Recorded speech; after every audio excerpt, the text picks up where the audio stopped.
to the Facebook. All right. It looks like we are live to everything. Welcome everybody back to another edition of Chairgatin. I'm your host, Rattlesnake, coming at you live once again from the Snake Pit here in Myrtle Beach, South Carolina, joined by a couple guests because we're doing things a little bit different in this episode. We're not going to be talking NASCAR, although we'll probably talk some NASCAR, let's be honest. A room like this, we're going to be talking some NASCAR.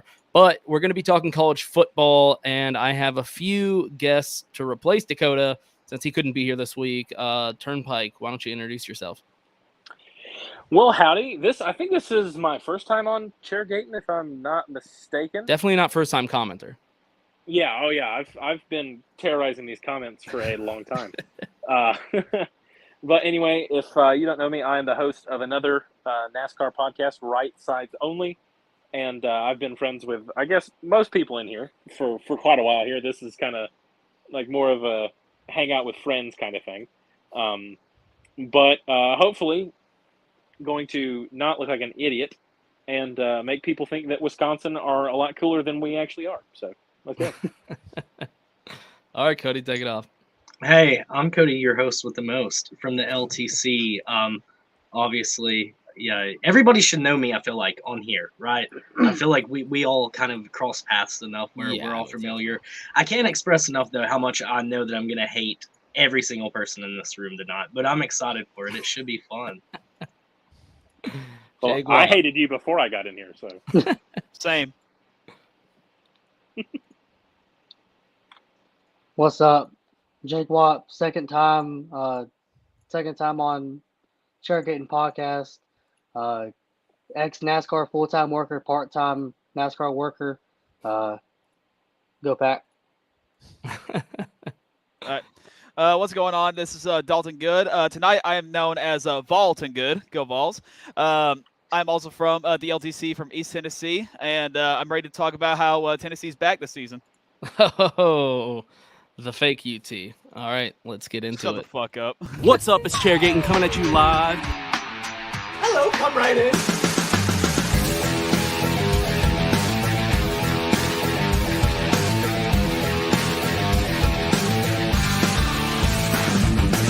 Rock flag and eagle.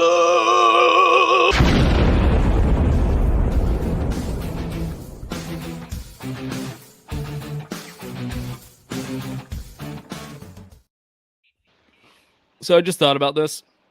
We're going to have like nobody watching or commenting because pretty much my entire podcast audience is here with me. So that's a fair point. Yeah, we're going to see how this goes. Well, there's one person that's not. Yeah, here we go. Ew, it's sucky. What the hell?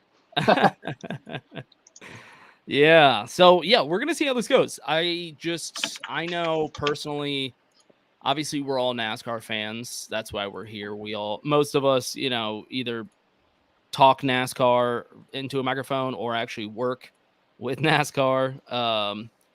Us being far more important, but we're all NASCAR fans, and I know personally I'm a huge college football fan as well. So every time this time of year comes around, I get really excited about college football, and I just feel like there's a lot of crossover with the NASCAR fans and the college football fans, and so I just wanted to talk to some more NASCAR fans about college football. Mix it up a little bit. So thanks for coming on.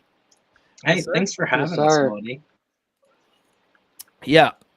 So as I'm sure some of you know, oh no, the comments already popping off with Vols and Kyle Busch. Oh no, we're just feeding. The people know that it is great to be a Tennessee Vol. That's just the nature of the thing. You're damn right. It seems like a really sad life to me, but I guess we'll get into that. It was. Yeah. It seems sad. Both UTs, I guess, that y'all have orange. You're both orange, different shades of orange, and you're both living in the past. And just now, it's a sad existence. Texas is worse. I'll say that. Well, I mean, it's natural that we be living in the past. A lot of NASCAR fans still live in like 1992. So see, that is true. I mean, I think there's so much crossover with these fan bases. It makes so much sense. People love the 90s. Yeah, and we all think our sports are dying. Like, ask any college football fan about realignment right now. Their first thing is going to be like, well, college football's dead. Like, it's just, just like NASCAR. So I decided to put together that poll that I'm sure y'all have been seeing on Twitter because I've been posting a shit ton about it. I'm just kind of curious within the NASCAR community, more so within our community, who's like the biggest, who has the most support for college football among our NASCAR crowd. And obviously Tennessee was the number 1 seed. Not really surprising there. Here we go. We got some dogs in. See, we're supposed to have a Georgia fan here. I need somebody to bark when we see those posts. Please no. I respect myself way too much to bark. I really need some barking. We'll do a gator chop and no barking. Wait, hold on. So, NC State fan, and you're a Florida fan? Living in the past the Tim Tebow days, man. Them Tim Tebow days were something else to live through. Okay, and a Coastal Carolina. Big Tebow guy. Yeah, man. He broke my heart though in 2011 when you found out he was playing for the Christian. Broncos. Damn it! Can't lock him anymore. That's some Dakota shit. That is some Dakota shit. When he beat my Steelers in that playoff game, first play of overtime, that was a heartbreaker. That forever solidified Tebow as just an icon in the NFL. That one 80-yard touchdown. Yes. What the fuck is Cody doing wearing that Virginia Tech hat and Virginia Tech shirt? It looks like. Yeah, dude. I think I got on a limb. All out. I think I'd go out on a limb and say he's wearing it because he's a fan of that team. Is that a right guess? That was pretty spot on. I don't know how you picked up on that, but have you ever heard of the sitcom from the early 2000s called Psych? Yeah, I've been watching a lot of that, and I'm that makes learning how to sense. become psychic. Got you. Yeah, that show really teaches you how to do it. Yeah, you pick up on the cues. Everything slows down and it zooms in on the thing you're supposed to. Do you get that? Is that what happened? Like you looked at me and everything was in slow motion? Everything slowed down. Everything got blurry. And the V and the T were glowing. It zoomed in. I actually I'm like an owl. It got larger for me. Okay. And that's if you notice, I pinpointed the shirt as well. Yeah, I don't know how you saw the shirt. I spotted it's hidden. Yep. Yeah, exactly. Not bad. So, yeah. Fan vision. All right. Dalton, if you just want to go off about why you think Tennessee is going to win the SEC this year, I'd love to hear it. I don't know if I want to go that far yet, to be honest with you yet. I mean, obviously Tennessee had a remarkable season last year, our best season since '98, really. So it was nice to see, beating Florida at home and beating Alabama, which I honestly didn't see coming last year at all. And whipping LSU's ass on the road, which is very tough to do as well. So it was a great season. I hate the way it ended, but, from where we were 5 years ago, after the Georgia State and BYU losses, if you were to tell me in 4 years from that time that we would, we lost to Georgia State and BYU, but in about 4 years later, we'll beat Florida, Alabama, LSU, and Clemson all in the same year. But we lose to a damn good Georgia team and a shitty South Carolina team at the end of it. They would ask, would you take it? I'm like, you know what? Honestly, yeah. So you think that's a shitty South Carolina team? Yes. Beamer ball. It's like Beamer Junior ball, but yeah. I don't know what the hell happened that game, but I do. Spencer Rattler happened. Yeah, defense also just did not show up either. I mean, mad respect to Spencer Rattler. He had a hell of a game, but, dude, the defense, definitely their worst game of the season by far. I mean, is it their worst game of the season by far because he was just tearing y'all up?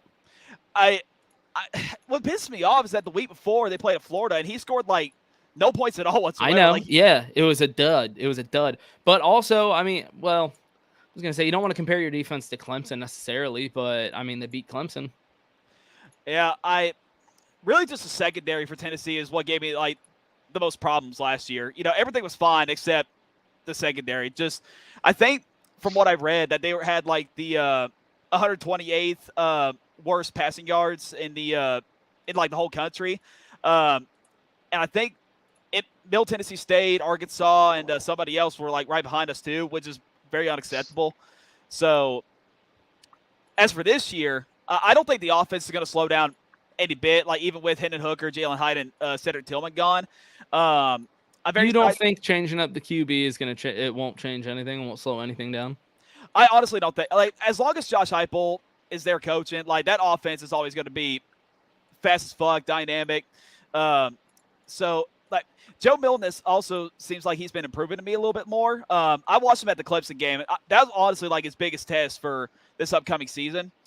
And I liked how he was a lot more accurate with his passing, because that was his problem before he got benched to a Hendon Hooker a couple of years ago. He just always like overthrew the football. Like his arm is just too strong to where he just overshoots all of his passes and he misses all of his targets. He finally fixed that in the Orange Bowl against Clemson, but I think his new biggest problem is that he stayed in the pocket too long in that game. I feel like if he can work on that a little bit, he could probably be a lot better than Hendon. Well, I don't think he's going to be another Hendon Hooker, or as good as Hendon Hooker, but definitely going to be good enough to win some games, I believe. So what do you think Tennessee's going to finish how about in the East? You know what? I'm going to say they're going to go second again. Okay. You just don't think anybody's going to stop Georgia this year? As much as I feel like if Georgia's going to lose a game this year, it's going to be at Knoxville, the second to last week of the regular season. With the home field advantage, that's probably going to help. Yeah, definitely. But total honesty, Kirby Smart just has Josh Heupel's number, I believe. And we saw that last year. Dude, he's got everybody's number. Yeah, I mean, yeah. I hate to say that, but it's true. And again, we saw that in last year's game. I expect it maybe to be a much better game this year, maybe a little bit more competitive, but I just feel like Georgia's still going to be too unstoppable. Yeah, I would say 10-2 with losses to Alabama and Georgia both. Are you not worried about your big-time rivalry game? Wait, which one? Your main rivals. Florida or? No, Vanderbilt, obviously. Who gives a fuck about Vanderbilt, bro? Nah. I'm going to say my prediction. Y'all's heated in-state rivalry, man. Yeah. That only for baseball, really. But that's the only rivalry that's good between Tennessee and Vandy. But oh, Parv. Hey, go Blue Raiders. I live like MTSU. Directly right across the street from them. Murfreesboro, Tennessee. Yep. Yeah. I know all those little tiny random, G5 schools, because that's the world I've lived in. Yeah. But to finish out, I'm predicting a 10-2 season with losses to Alabama and Georgia, which if that happens again, 10-2 season, second straight year, I'm not going to be disappointed at all, and I really don't think Tennessee fans should be either. No. If y'all are disappointed about that 10-2 season, I'm going to be pissed. Especially if that is because you're like losing to the, potentially 3-time in a row national champions. Yeah. It's not like you're like getting upset by Kentucky. We're talking about losing to Georgia, the best team in college football. And Alabama too. I mean, right. I mean, the same can be said about Alabama though. Let's be honest. I have questions about Alabama. Like, I don't even know who their starting quarterback's going to be this season. I don't know how they're going to play. So I'm very curious to see how that goes. But as he cheers on MTSU. But if we have close games against Alabama and Georgia, just don't let Bama and Georgia embarrass you. And if they can just do that, then I'll be completely satisfied with this season. Okay, how about you don't get embarrassed by them? Let's say, so you have Alabama on your schedule, right? Yes, every year. Oh, right. That's your protected. Okay, so let's say you lose to Georgia, you beat Bama pretty solidly. It was like, oh shit, where's this team been? You're in the talks again for the second year in a row for going to the playoffs because your only loss is to Georgia or whatever. Or I guess that's the end of this year. Anyway, your one other loss, the second loss, is you get blown out again by a mediocre South Carolina team. A South Carolina team that takes 4 losses. Are you going to be disappointed? And you don't make it to the playoffs because that second loss was just too much. You're going to be in a New Year's Bowl because you only had 2 losses and you beat Bama, but you got to take that just embarrassing back-to-back ass whooping by Beamer. Are you satisfied with the season? That's honestly a good question. It's going to piss me off if that happens. Yeah, I think it'll piss But- off a lot of. I think the state of Tennessee will lose population because of the suicide risk that will affect. For fucking real. I'm actually going to be in that game. That'll be my first Hell yeah. game of the season. Yep. So I'm excited for that. I'd actually really like to go to a game in Columbia, just throwing it out there. I drove through their campus. It looked cool. I'm not a Gamecocks fan at all, but it's like 2 hours away, so I might check it out sometime. I actually want to say this too real quick. I could also see possibly like a 9-3 at worst for Tennessee too. I took a look at the schedule. At worst, yeah. Texas A&M could be a very tough game. Don't fall for it. Don't Yeah. fall for it. Oh, They're not tough this year. You don't think so? No. You don't think so? No, I think they're getting way overhyped. I think people need to calm down on the Aggies. I don't think this is their year. That's kind of interesting because I thought they were going to be like a much more improved team this year. I mean, I could be wrong. Who knows? If they're preseason ranked around like the bottom of the top 25, you can almost guarantee it means that they're not good this year. They just throw the Aggies in the preseason ranking every year. Yeah. Well, the only reason why I'm giving the edge to Tennessee for the Texas A&M game is because it's at home, and it's It's right in after- College Station? No, it's at Neyland. Dude, if y'all lose to the Aggies in Tennessee. No. What I'm saying is, since we have a bye week, so Texas A&M actually has to play Alabama during our bye week, and then the very next week after that, Texas A&M comes to Neyland to play us. So y'all have a week to prepare for the Aggies? If Yes. y'all lose at home with a bye week, Yeah, to coming the off the Aggies, bye. I Yeah. guarantee the Aggies are going to have 4 losses. Like you can write it in stone. If it was That's almost as, and if not more so embarrassing than the South Carolina scenario I just gave you. if it was at College Station, I would definitely mark it as a loss because playing at College Station is very tough to play. That's no different. Matter, no matter how good or bad Texas A&M is. It's, I mean, you know, we always make jokes about BYU because they're Mormon, but like the Aggie cult is a real thing. It is as my serious God. as Mormonism. Like Dude, that's a I've cult. I've seen the fucking videos of their pre-game Yell shit they leaders? do. Yes. Oh Yeah, my God. yell leaders. Dude, I got Aggies in my family. Like it's a thing. It's my little sister has become an Aggie because she married one. And so they go to all the College Station stuff. Like it's wild. It's next Oh. level. Yeah. That's just cringe, bro. I mean, you gotta respect their fandom though. Like Oh yeah, that's- for sure. So that's the thing about A&M is like they're really easy to make fun of because they're so dorky. Just like BYU, it's like a cult. It's like a bunch of white people in a cult together, and so of course they're gonna look dorky when they're together doing dorky shit. Yeah. But if you ask pretty much any fan base, I mean, maybe other than you, Dalton, because you're a Tennessee fan, but I guarantee if you ask at least Cody and Jake Wap with the NC State thing on, if they could take the Aggie fan base and make it their fan base, they'd do it in a heartbeat because it's like such a dedicated fan base. I'm content with Virginia Tech's fan base. I can't speak for NC State's, but I'm content with like the way our fan base is because there's still a lot of dedication.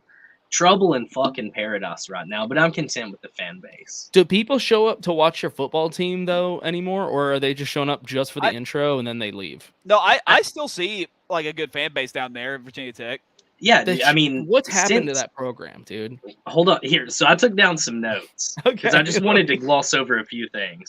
All right. So let's last season we went 3-8. We would have gone 3-9 had UVA not gotten shot up that week, right? Because they would have beat us in the Commonwealth Bowl, guaranteed. We were 1-6 in conference play. We were dead last in the Central Division. Ouch. We had the 44th overall recruiting rank this season. Indiana, SMU, and UCF were all ahead of us. UCF was ahead of us in recruiting. Well, I mean, actually, UCF is leading the Big 12 right now in recruiting. They're like a top 20 recruiting class in the country right now. Right, but to me, it's insane that UCF is ahead of. I know, Virginia but Tech in actually, football UCF recruiting. is fucking legit right now. Right, yeah, So yeah. I mean, they're on the come up. comparing yourself to SMU and Indiana, that sucks. But yeah, UCF, dude, that's honestly, tough. this year. And that's a whole nother discussion when we talk about the Big 12 is UCF. But go on. We did land the 8th highest ranked player this season. He's a pass rusher. So, I mean, that was a positive. And then my last comment on this, I said, This Brent definitely Pryce sounds like sucks. notes. Yeah, Brent Pryce sucks and is making $4 million to shit the program away. Okay. That's how much. That's actually not a lot of money. I'm not gonna lie. No, but I mean that's $4 million that like is just being flushed down a toilet. Yeah. No, definitely. Yeah. Yeah, man, Virginia Tech, it's kind of sad. I hope that y'all can, become something again because I honestly NC State's kind of become what Virginia Tech was, Yeah, is the perennial upset ACC team, the one that's like dangerous to, the NC State's kind of been the school Clemson, I think, is almost scared to play every year when they have a chance for the playoffs, because NC State's just that team. And that's what Virginia Tech was growing up pretty much forever. So And we've even almost beat pre-ACC. Clemson past few years off of missed field goals, and last year, what it was, 30-20, close game. We've been tight with Clemson every single year and give them a good scare every year. It's a good game every year. Honestly, I watch that one every year just because I know it's going to be a good fight. But I would say, to answer your thing about the Texas A&M fan base, going to the state games I've been to, they pack out the stadium pretty well. Like it's a full crowd every home game. So I would say State's got a good fan base for football, to say the least. And even with the down years we've had 10 years ago up to now, where we're finishing good seasons and competing every week, it's, I would say, better than A&M's, and A&M's got a good fan base. What you're saying? NC State's fan base is better than A&M's fan base? I'd put it up there with it. I mean, they've got for how bad we've done over the years, and people to still come around and still support. I'd give it to them. I think that's absolutely insane. Yeah, look, I'm not saying y'all don't have a good fan base. Yeah. I'm not saying that. I promise I'm not saying y'all don't have a good fan base. Yeah, I don't know, man. I don't know. Well, I'd say the Aggies I are know, next level. I know they follow football out there more than they do basketball. We're a football, basketball, baseball school. Yeah, well, the So- Aggie baseball is pretty serious. They have like one of the nicest college baseball ballparks in the country. Bluebell Stadium, incredible. Mm-hmm. I don't know, man. The Aggie cult is a real thing. I'm just saying, until you experience it, it sounds crazy, but it is wild. They do midnight yell practice where no matter where they're playing, like on road games, all the Aggies in that town will go to a certain spot where they're supposed to meet up at midnight and practice the yells they're going to do in the game. So they'll have the yell leaders, which Dalton was talking about, where it's those dorky guys doing like the yep, and like, oh, that's what they do. And so they'll go out at midnight and practice that stuff. And it'll be like thousands and thousands of people, no matter where you are. So it's almost like a pep rally. It is. Very It's an old interesting. school, because it's like their old tradition. That's cool. I respect that. Then that's I got to did not know like that. bring energy, right? Like that's definitely going to carry over to the next day. Yeah, it's just their fan base is insane. Like if you ask another fan base to do that, even for away games, the night before every game, it's like I forgot to mention I'll be at the Texas A&M game too. Oh, in Knoxville. Yep. You should find out where they're going to do yell practice, and honestly, you should go watch it. I don't know if I want to. I feel like I'll You would just die. go and heckle. No, them the whole don't time. you don't have to wear Tennessee stuff. Just kind of walk around and like film it or something. It is interesting. I will say, it's not like anything you see in college football. Turnpike, how are you feeling about Wisconsin this year?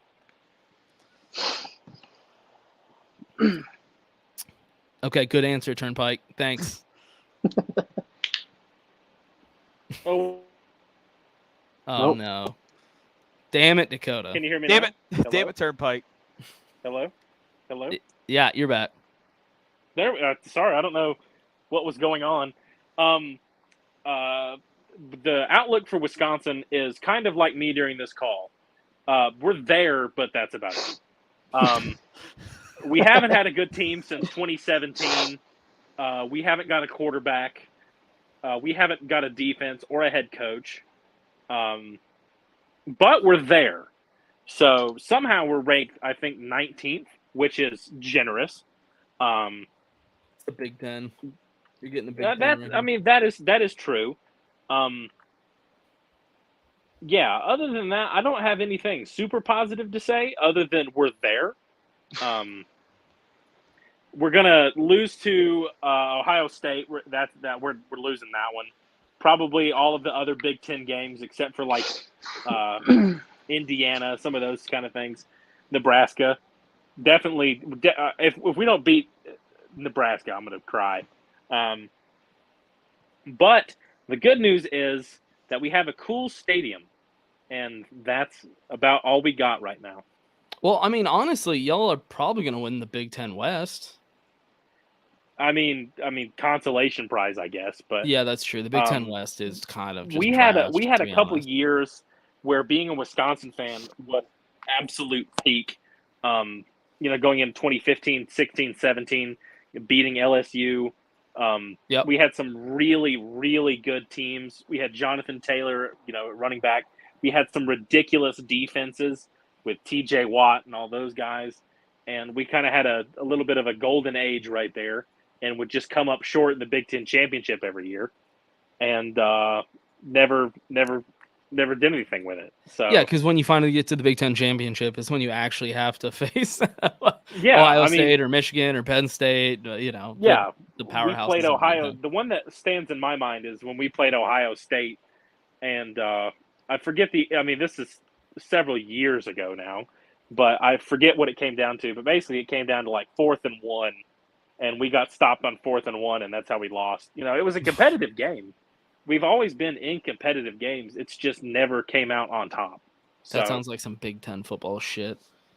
Yeah, that's the thing is, I'm a Wisconsin guy, but I kind of just root for. If I'm not rooting for Wisconsin, I'm kind of rooting for our rivals in the Big Ten, because I think a rising tide floats all boats, and if Michigan State, everybody else, Ohio State, they're all doing good. That's just going to bring more talent to the Big Ten and make the division even better. So who is Wisconsin's biggest rival? Is it Minnesota?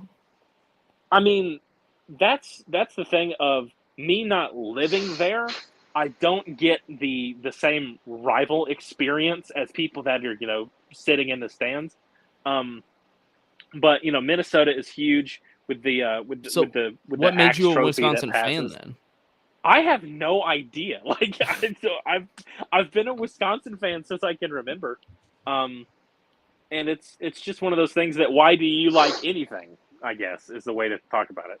Why does anyone like anything? And when I was a kid, I usually can tell you why. Yeah, I know.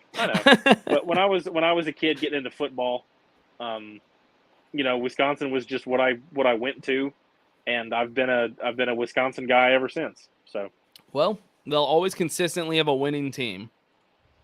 Hey, we'll always consistently make NFL level linemen. Yeah. So true. So we can thank you for TJ Watt coming from Pittsburgh Nation over here, to say the least. Oh yeah, I'm a Saints fan, and when he got picked like 2 picks ahead of where the Saints were, I almost threw up. Speaking of. Actually, hold on. Let me get to this question real quick before I ask that question. What is Colorado record? What will the Colorado record be this season with Deion as the new head coach? That's a good question. I want to go first on this. Okay. As of right now, it's looking like a clown show ever since he's been over there. That's true. I just saw a tweet sometime today that the players have their Twitter tags on the back of their jerseys now. I saw that, yeah. And that's what immediately threw me off. So I'm like, yeah, you know what? This is gonna be a joke this year. I'm gonna say 3-9, dude. I just can't take Deion Sanders head coaching at Colorado seriously. I just can't do it. Did y'all see the fight that just broke out? I think yesterday. Yeah. What? This week at practice? Yeah. There was a fight broke out during the practice, and some of the players walked off. And Deion chewed their ass out and said, "You better be in the fight with your boys. Don't walk away." He's promoting them to fight. Huh. Yeah. So here's my thought on it, because I was gonna bring that up as well. Jake Wop is that video that just came out I think it was yesterday. Yeah, when he said, I saw y'all walking away when they were fighting. You need to be in the middle of that. That's your team. Which I'm like, I get the sentiment. But I think this team, I just pulled up their schedule.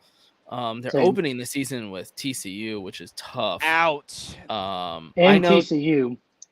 I know people are making jokes about TCU because they got smoked. Also, let's not forget TCU was literally just in the national championship. And And they did lose their OC, but they replaced him with Kendall Briles, who I know nobody wants to talk about, but he really is a great offensive coordinator. So I think TCU is going to smoke them there. But then they have, Nebraska, Colorado State. Those are pretty easy. Oregon, USC is tough. But, I mean, here's the thing about Dion. I think this team's going to be what am I looking for? Man, I'm having a brain fart. The word that I'm looking for. Disciplined. They won't be a very good disciplined team. When Dion is encouraging the teammates to go back in there and keep fighting people, I'm like, yeah, I've seen teams fight on the sidelines. I know it happened to my team last year. Usually that's indicative of a really poor season because the team's not disciplined. They're not working together well. That being said, I mean, this team won I think one game last year. Yeah. He went in there and did the big boy job of just cutting everybody and being like, get the fuck out of here. And people got butthurt about that, but they won one fucking game. So I actually think he did great. I think he's bringing in a lot of hype. He brought in a lot of talent. I mean, let's not ignore the transfers that he had coming in there. So, I mean, I think they're going to make a huge jump. I'm not saying they're competing for the Pac-12 championship, but after winning one game last year, I mean, I think that maybe, I mean, it's tough to say because I don't know. I haven't seen Dion's team yet, but maybe they make a bowl game. I see them being like a 4 or 5 loss team, and I think that would be like a tremendous improvement. So they Go ahead. So they played 12 games. So you think 7-5 is their best? Yeah, I think that would be them like reaching their ceiling. Well, yeah, because I mean they have TCU, they got Oregon, they got USC, they got Utah. Oregon State's ranked, so they might be. Yeah, so they're gonna lose at least probably 5 games, but if that's all they lose, that's huge. Dude, I mean, honestly, if they win like 3 games, that's like an improvement compared to last. Well, yeah, technically it's all an improvement. I think the TCU game will be telling of how good the team's going to be. Just right off the bat, I think if they could come out and not get absolutely blown away, I think they'll be a solid team.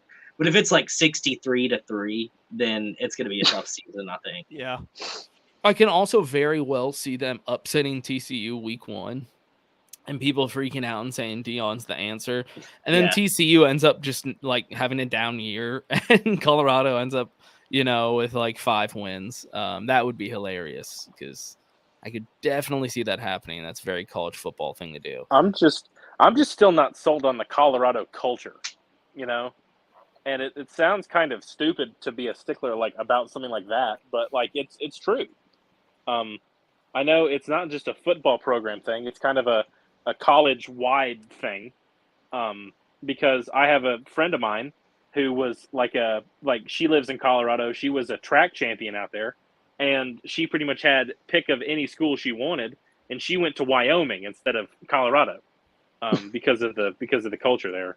So, what do you mean culture though? Like in what? Why would she? What's the culture like in Wyoming? Don't know. I that would be kind of a her thing, but she just kind of mentioned that to me of just like she just didn't feel as it is. I know it's a girl, so she's probably looking at things that dudes don't think about. But she just said the culture was just weird there of just not fitting in, and it was a little bit more. I guess it was a little bit more party and stuff like that than she wanted. For her, but I don't know how that smelled would like weed too much. Yeah. But yeah, she had just mentioned that, and it's funny to see it now come up again. But she had mentioned that. But then again, the only 2 colleges I can make that I have friends that go play sports at are Wyoming and UT. So that's the only culture. Wait, what is UT? Yeah, Tennessee. which one? Sorry, Tennessee. Thank you. Yeah, she plays softball for him. So I think one thing maybe that will help the Colorado culture, because I think something that's plagued Colorado athletics, especially their football, over the past 10, 12 years, was when they left the Big 12 and went to the Pac-12. You look at all the other teams in the Pac-12, especially the West Coast schools, and nobody shows up. They just don't care. They have money and they have talent, and that's great. but like they clearly don't have the fan base. I think that's just the West Coast mentality. Is we can watch it on TV. It doesn't really matter so much.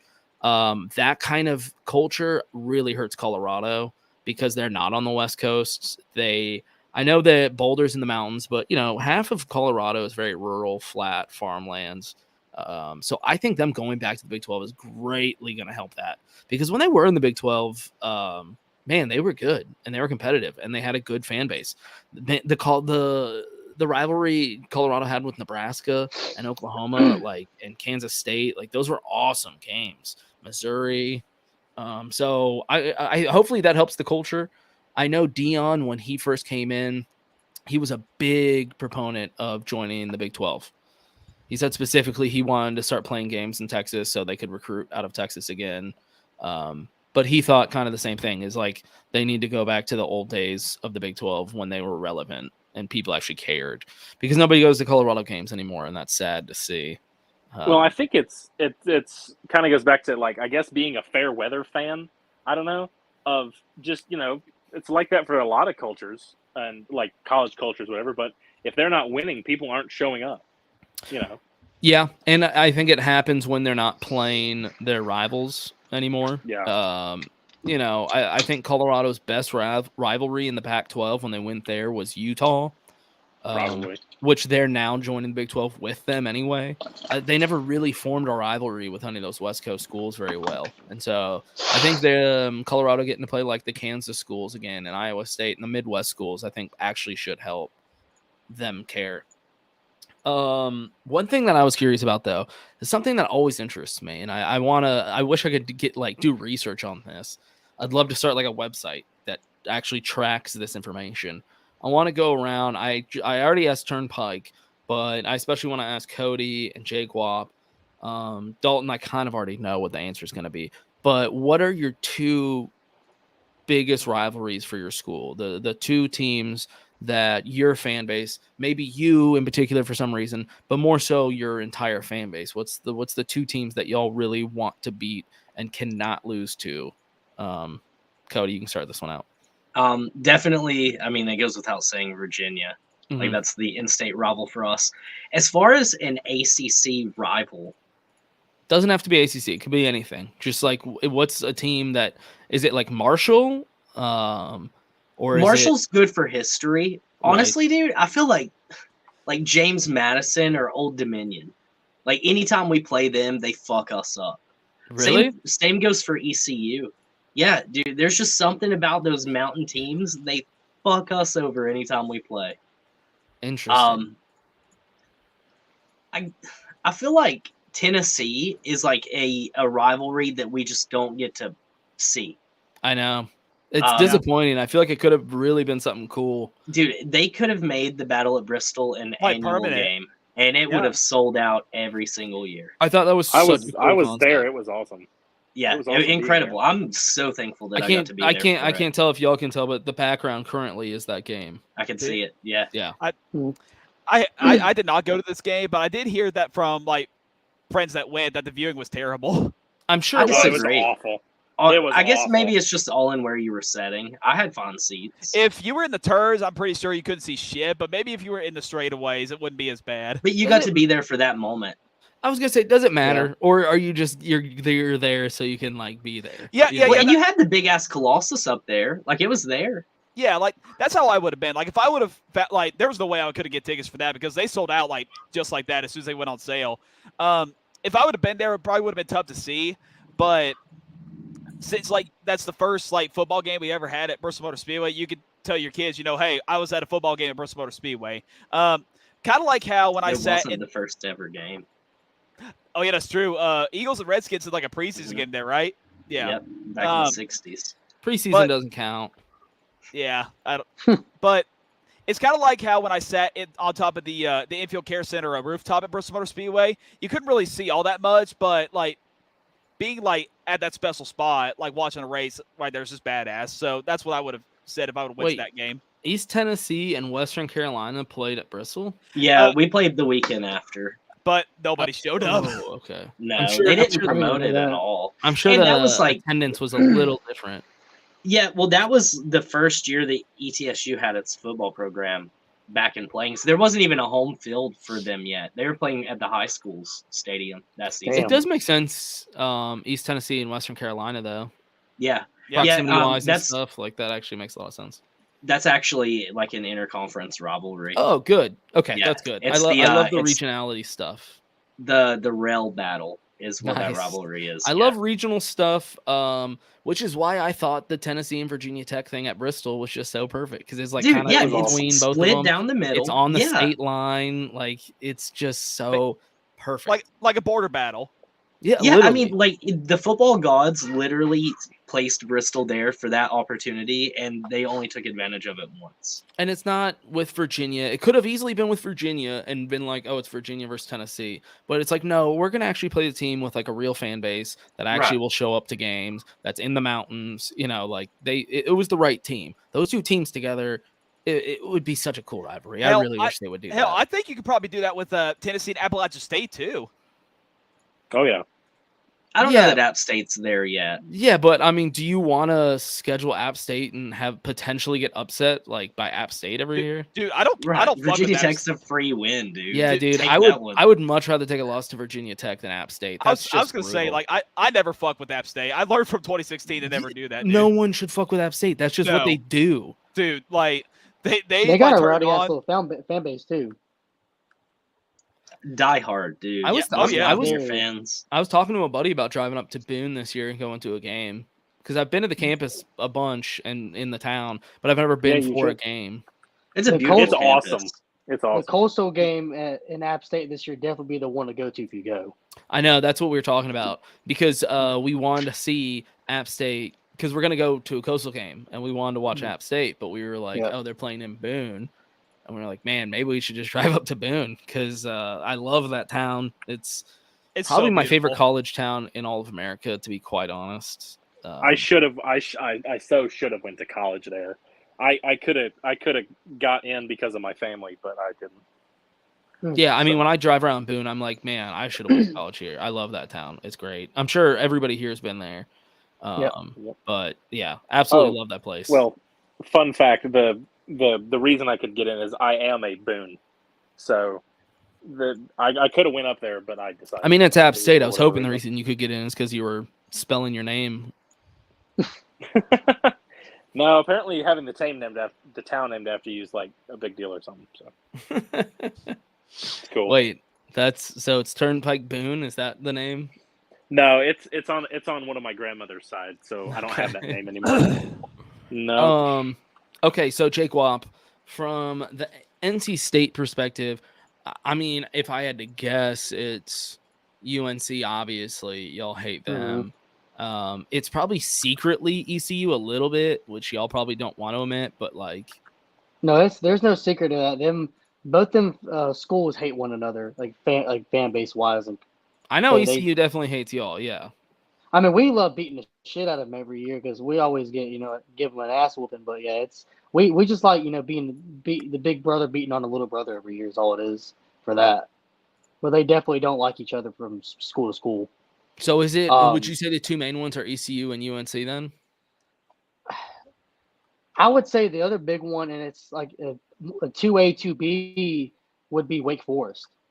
Wake Forest and State really do hate one another when it comes to football, and it's a big, big game either year in Wake Forest or in Raleigh. Yeah, interesting. I guess it's not too far.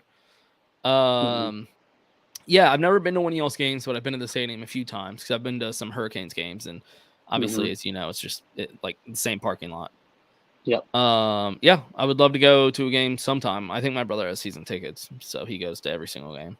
We're playing Clemson at home this year, and that's one I wouldn't mind going to, even though the last time I went to a state game was when Trevor Lawrence was a sophomore, and they beat the brakes off of us like 60-something to 13, I think. It was bad.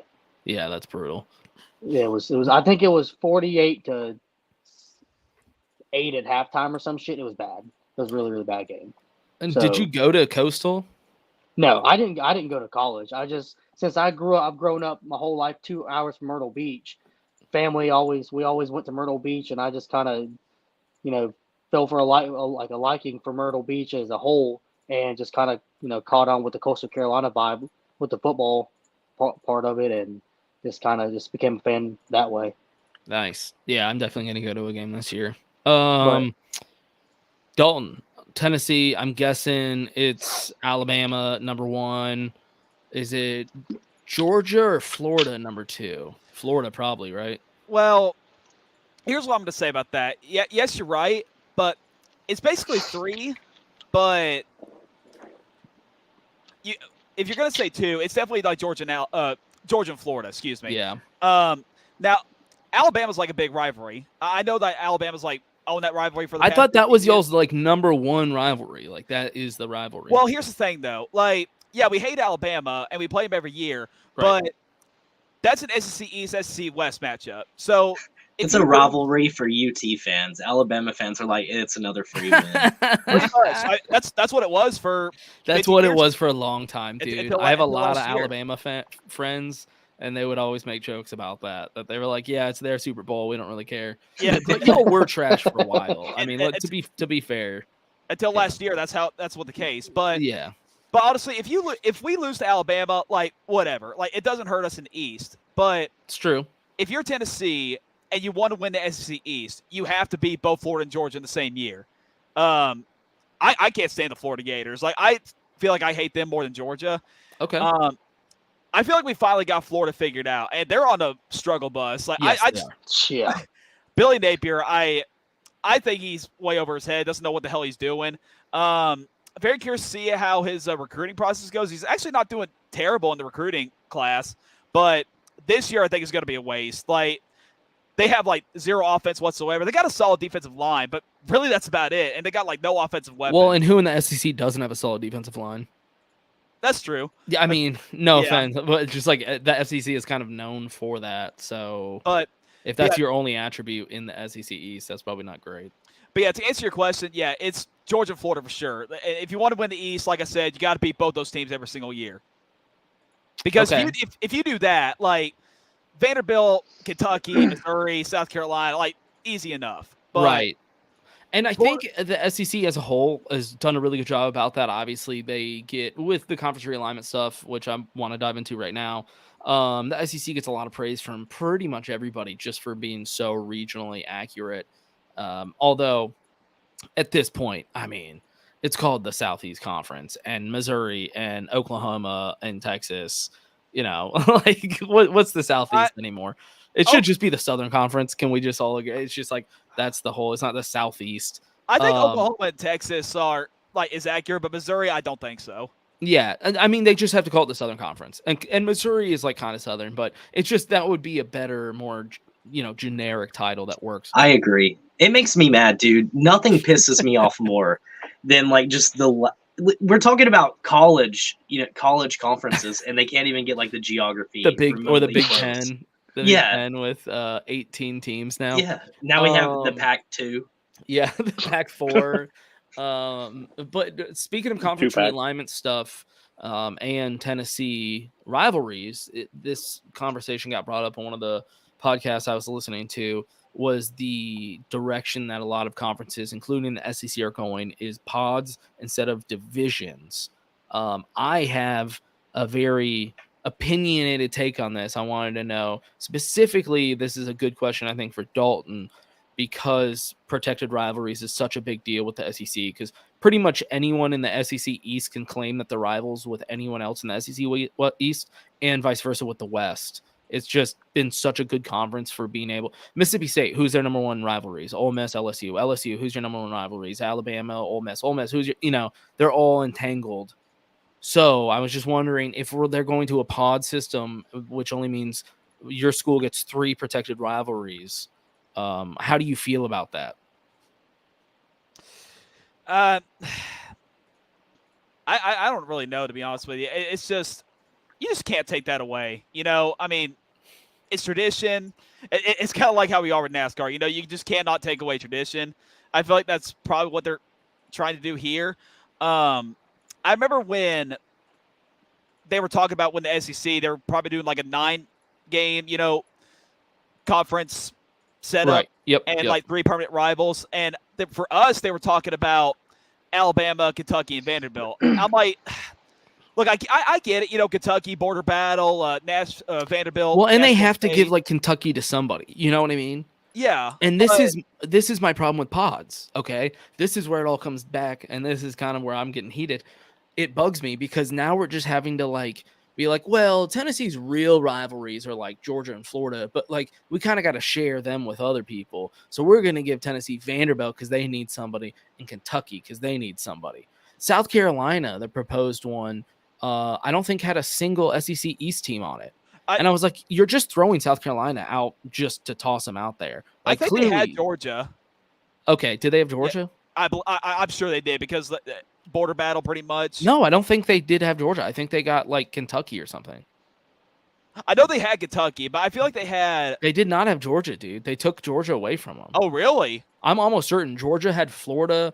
Georgia had Alabama, and and somebody else. I feel like it was South Carolina. Anyway, the point is you're screwing over a lot of actual rivalries just for the sake of, well, we got to balance this out. When in actuality, you know, your real rivals are just how good was that team the past couple of years. You know, you were just talking about how Alabama didn't really care about the Tennessee rivalry for the past like 10 years because y'all just weren't good. And now it's getting good because y'all are good again. Same with Georgia. So I just hate this idea of pods, honestly. I just keep it with divisions, even if they have to get bigger. I don't care. You know what? Here's another thing I want to point out here. So Eli Drinkwitz, who's Missouri's head coach, now I think he's a dork, but I really liked what he said about this in his press conference. He was talking about how. Hey, what do you think of Nick's comment? Tennessee wears orange so they can hunt on Friday, play football on Saturday, and pick up trash on the highway on Sunday. I can't even count how many times I've heard this joke. Like, that's the first time I've heard that one. Do you know what's 800 feet long and has 3 teeth? Alabama fans? No, that's the line outside of Neyland on game day. Damn, dude. Anyways, so Eli Drinkwitz, when he was talking about this, like in one of his press conferences, like he wasn't really concerned about football.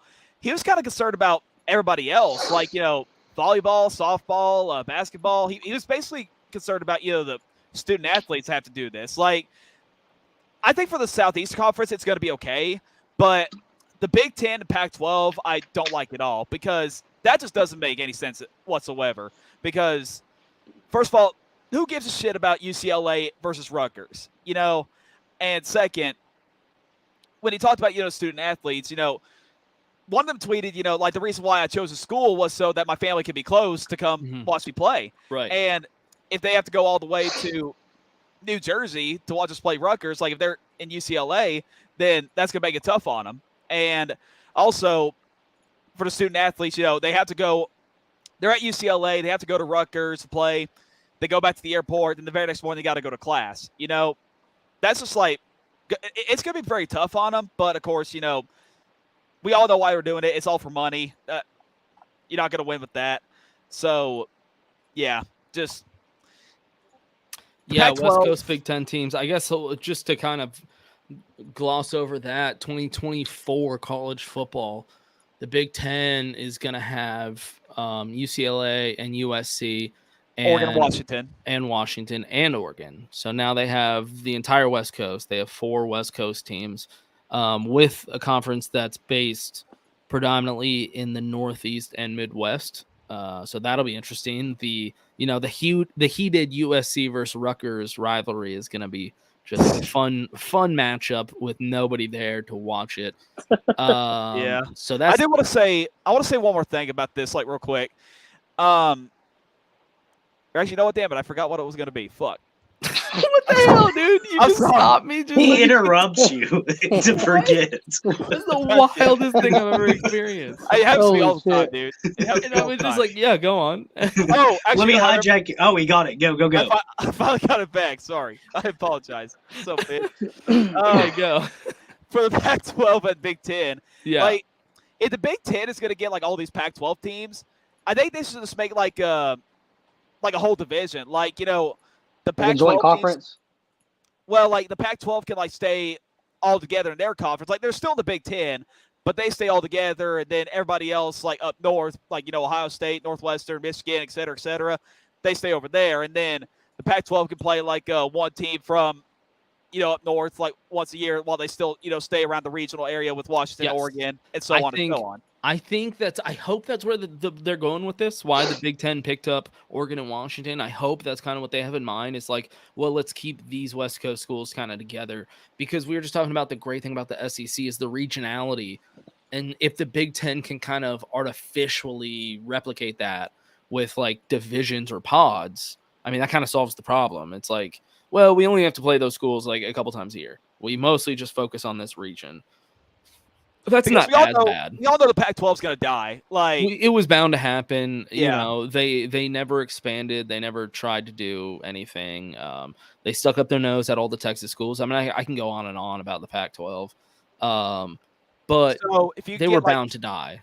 So if you can get Cal, Oregon State, Stanford in there, then it could all work out.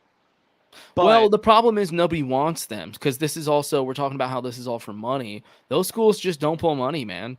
At the end of the day, the schools that are getting invites are the ones that the, ESPN and Fox sat down and looked at and said, we can get money out of this program or we can't get money out of them. And that's just how these decisions are getting made now. Oregon State, sorry, like y'all have enjoyed a lifetime of being in a power conference and suckling at the teat of Oregon and USC. Congratulations. You did nothing with it, and now you're fucked. Like, I don't feel sorry for you. You did nothing with your opportunity. As a fan of a school like Houston, where 30 years ago we got kicked out of the power conference, and now we've clawed our way back, I don't feel sorry for those power conference schools that are now getting kicked. Like Wake Forest, sorry, get the fuck out. Like Boston College, sorry. Like there's certain schools that I'm just like, look, y'all have not taken advantage of the opportunities you've had in athletics, and we have, clawed our way to this point.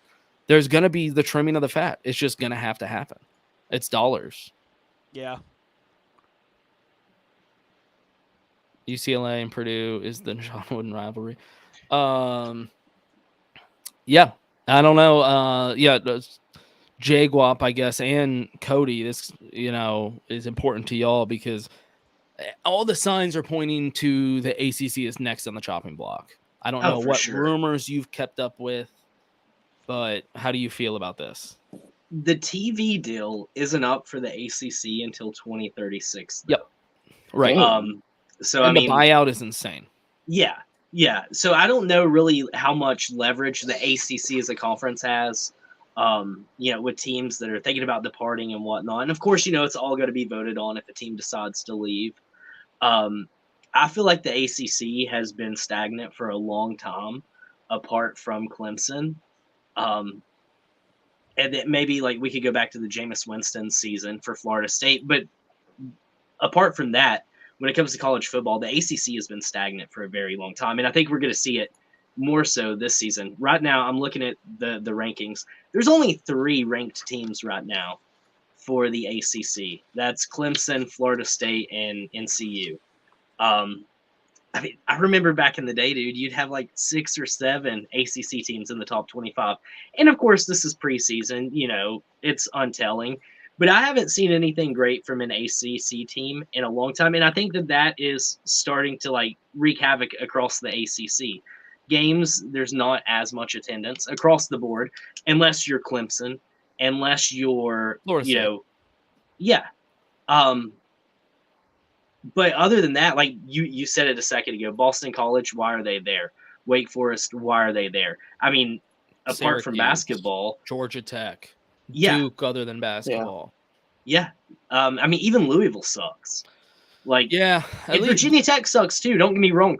I do think that Virginia Tech has staying power. I mean, we came from the Big East into the ACC. I think that Virginia Tech historically has been one of the better ACC teams. But no, like less than half of these teams are ever even like a winning record. Right. Jaguap, being a fan of a North Carolina school where the ACC is headquartered, where it was invented, it was pretty much Duke and UNC have kept that thing alive for forever. How do you feel about the potential of the conference falling apart, at least football wise? And are you comfortable with NC State ending up somewhere positive, or are you worried you're going to be in Oregon State? I mean, State's had a mediocre past 20 years in football. Carolina's on, I guess, a come up on football. Florida State holds up pretty good. I don't see NC State going anywhere for, really any reason out of, the ACC. I could see, sorry, Cody, Virginia Tech, Boston College. Let's say what happened to the pack happens to the ACC. Let's say Florida State, Clemson, UNC, some of the top schools, they all dip out. And then the TV contracts dried up, so y'all need to go somewhere else. Pretty much the Big 12 the Big 10 maybe. Are you comfortable, like, as an NC State fan, that y'all think you'd get picked up somewhere? I don't know. I'd rather be an independent like Notre Dame. Does that benefit a North Carolina State, though? Yeah, exactly. Because Notre Dame has, the Notre Dame pizzazz to it. Because we'd be free like they are to play whoever they want. Yeah, but the reason that they're able to do it is because they're backed by NBC. Yeah. They have the guaranteed TV contract by NBC. The reason BYU could do it was because they have the Mormon TV. Like, literally, they have a BYU TV channel for Mormons. It's like a streaming service. And the whole religion follows it. It's wild. Can I go back to the Wake Forest has respectable... I guess this means, like, the football team's been good the last 10 years. They only have 2 winning records since 2013. Yeah. Well, so they've had a couple decent seasons. but I mean, what was it? Last year or 2 years ago, they were competing for the ACC title. It didn't work out. They went 7-1. Yeah. It didn't work out for them, but... Yeah, they finished last season ranked. And I think it was 2 years ago that they competed for the title. But also that's because Clemson had a down year. Florida State was bad. Miami hasn't been good in forever. I mean, that was kind of right place, right time. No offense. I mean, right now, kind of the rumors swirling about the ACC is the fact that Florida State, within not this year, but next year, will be making less money in football than UCF. Because UCF is in the Big 12, and the Big 12 TV deal is so much more than the ACC. So Florida State is kind of like, no, this is not acceptable. UCF, Central Florida, is going to make more money than us in TV deals in football. That doesn't make any sense. So Florida State's kind of freaking out, and they're not going to allow this, essentially. And that is what is swirling all these rumors about the ACC potentially finally breaking up. I think they need 6 schools to vote to leave, something like that. And from what I understand, they have a decent amount of schools ready to vote to leave. I know Clemson's also one of them. Where would Clemson go? So Florida State and Clemson would go to either the SEC, or the rumor is the Big Ten is really interested. Oh, wow. The rumor is the Big Ten now wants to get like big brands throughout the country. So they just took the West Coast. They took, the biggest brands on the West Coast. If they could get like a Clemson, a Florida State, something else in the Southeast, that would be a big pickup away from the SEC. So that's kind of a big rumor swirling, is the Big Ten potential. These are all rumors. It just does seem like the ACC is next on the chopping block. Right. I agree 100%. Honestly, I don't know why the Big Ten and the SEC doesn't just devour every school across the nation and then just have these 2 like mega conferences. Well, and then the championship game. Yeah, I think that's exactly where we're headed. The championship game is always going to be a Big Ten versus an SEC team. Yeah, unfortunately. I mean, I hate that idea. Oh, me too. I just think that's, look, I'm happy. I'm so happy that my school is now in the Big 12. It's the conference we always wanted to be in. Granted, it's half of what it was kind of when we wanted to be in it. It's morphed, but I'm just happy that we made the cut. We're still in the conversation.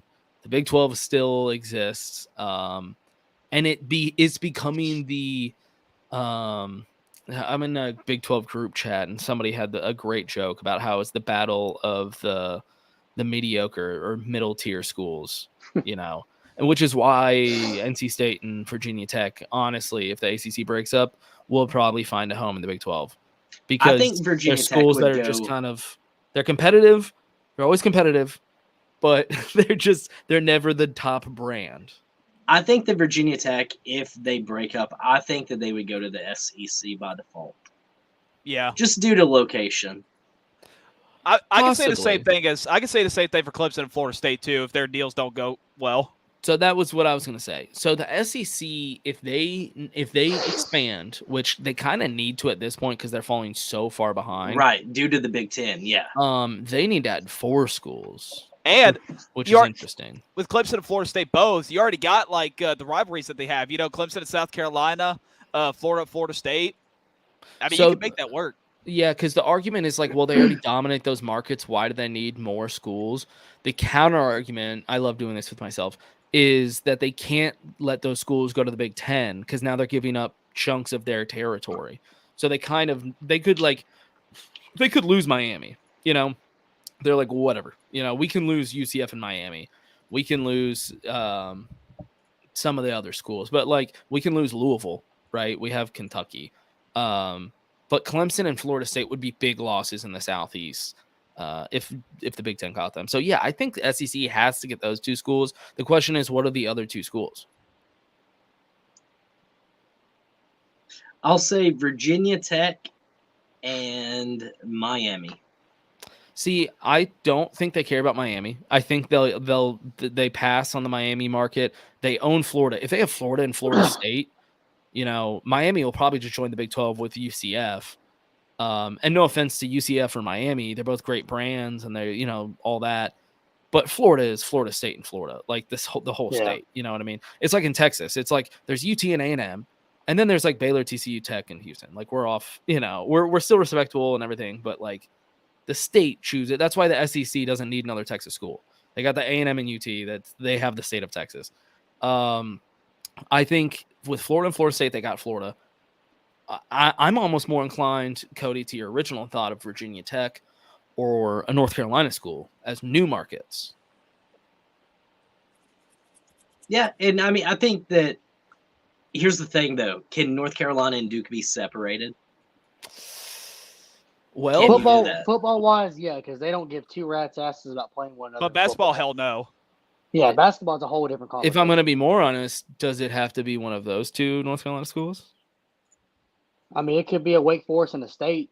I'm saying I wouldn't overlook the potential of Virginia Tech and NC State being the other 2 SEC pickups. I think that would be solid. Yeah, I mean, NC State is competitive all around rather than because with Duke and UNC, you're just focused on basketball, which does the SEC really need another Kentucky? You know, like, did they really need another Vanderbilt, like a 1-school trick pony? Like, they probably want a more well-rounded school like an NC State. You're in Raleigh, which is a good growing market. Virginia Tech, passionate fan base. I don't know, man. I think those would be good additions for the SEC. It would I be wish- unfortunate as a Virginia Tech fan. Why? Oh, dude, we would immediately become like Vanderbilt. I feel Vanderbilt should just go join like Conference USA or some shit to where they can actually win games. They have no excuse, dude. They're in Nashville, Tennessee. Like, they have very wealthy alumni. They have no excuse. And I don't want to hear that they're a small, urban, private, expensive school because TCU just played the national championship. Yeah, I definitely get that, but still, like, what have they done, you know, ever since they've been in the conference? Well, that's what I'm Vanderbilt saying, cares about baseball, which is not great. about Yeah. medical. Like, You can that's care it. about two sports, by the way. Right? Yeah, for sure. There's a lot of schools that are good at multiple sports at once. Vanderbilt has no excuse. It's the same way I feel with all the other schools. At least Vanderbilt's like adding to their stadium. They're trying Trying they to add to just- the stadium. They don't have. Yeah, dude. They're not even gonna finish it. Yeah, What was that? What was that? Vanderbuilding? That was a great joke. Dude, I literally have to pass by that football stadium to get to my like doctor's office. I can't even go down that damn road because they're not finished that shit yet. Yeah, Vanderbilt with James Franklin. Don't forget about that. They actually beat Houston. I remember I had to watch us lose to them.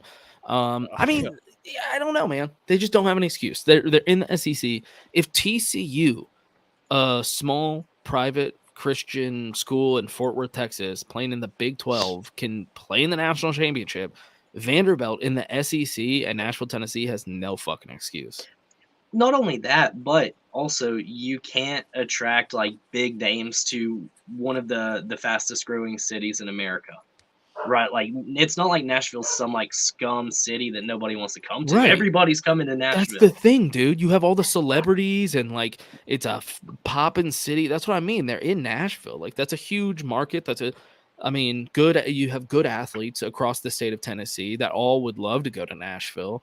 I get that you have to recruit against Tennessee, which is tough because that's like the brand that they grew up with. But like, just pay them, dude. You can pay players now. Just pay kids to go there. They're supposed to be rich. I don't know. Yeah. I don't have any sympathy for Vanderbilt. Turnpike, how you doing over there, man? Sometimes I forget that I'm a part of this podcast because I'm just enjoying sitting here listening to everyone else talk. Yeah. Well, I mean, I was trying to think of a way to include you, but I was like, Wisconsin literally is just there. No, I'm the odd one out, and I kind of knew that coming into this. Yeah, I was trying to think about conference realignment stuff. I mean, are you excited? Are you excited to get to play USC, UCLA, Oregon, and Washington? No, I will say that probably my favorite college football game of all time was Wisconsin versus USC. That was a great game a long time ago. Which bowl game was that? Was that a bowl game? It was a bowl game, I believe, because I think that was when it might have been the. It was so long ago. That wasn't that long ago. It was no, not this. This one was like 2016. That's not a long time ago. In my head, more than 3 days ago is a long time ago. What the hell, dude? A long time ago. Played in the Rose Bowl a few years ago, yeah. Yeah, it had to have been that one then. I was y'all thinking had that big name running back in 2016 that played for y'all, correct? Right. Oh, Melvin Gordon. Yes. Yeah. 2015. It was the Rose Bowl, 2015. Dude, I thought you were talking like the 90s. That sounds right. Well, way back in the day. I know. Well, I was like, I was watching college football in the 90s. I talk about like races from like, oh yeah, man, that happened a long time ago, and I'm talking about like Darlington 2021. So, that happens. Come on, dude. It's just how I describe things. Okay? I know you're not 12. I've met you. Yeah, Joe Retro. So, no, I mean, as much as I'm sitting here enjoying the realignment for the Big Ten, I think it doesn't affect me as much because I'm not there going to the games. If I was a diehard that was going to every single game, then yeah, I would be really affected. But I don't like taking away from the core of the Big Ten. Of course, in reality, there's teams kind of spread out, but the reality of the Big Ten is Ohio State, Michigan State, Wisconsin. That's your core right there. And, they're all relatively close. But then you add, several people on the West Coast, and, that's moved your core, Right. But I think a lot of people in the situation of being a diehard Ohio State or somebody, adding people to your conference isn't going to make you want to have a rivalry with them at all. Right. Michigan's still going to hate Michigan State. Ohio State's still going to be feuding with everybody because that's how they are. I don't think it's going to make a big difference for a lot of people, but it's definitely something that I could see if you were traveling to the games would greatly affect you. So. Also, we got a little Iowa fan in here. There we go. That's Iowa. random as hell. Also, I didn't know Iowa had fans. I don't know if I mentioned this, but the Sweet 16 round 3 of our poll is on Twitter. I tweeted it right when we went live, and I was just looking, and I was like, oh yeah, I didn't post talk about that at all. So anyway, that's going live. The matchups, let me pull this up. We have the 1 seed Tennessee going up against the 16 Virginia Tech, Clemson versus Auburn, TCU versus Houston. Ooh, got a little Texas matchup. Penn State, Oklahoma, Auburn, Florida State, LSU, A&M, Texas, Ole Miss, Georgia, South Carolina. Is anyone going to beat Tennessee in this thing, or is Dalton Good kind of locked it up for it? Nah, Before we get into that, could I ask a question, please, sir? What's up? So all of these like have worked out flawlessly in location for the most part. Did you seed them like based on their region? No, I literally seeded them purely based on. I see you just quote tweeted this. Nice. I'm gonna retweet that. I seeded them based on that one tweet. You remember that I had? Yeah. That was like respond. Yeah. Oh yeah. I went through and just did like a mark for a team for how much engagement it got.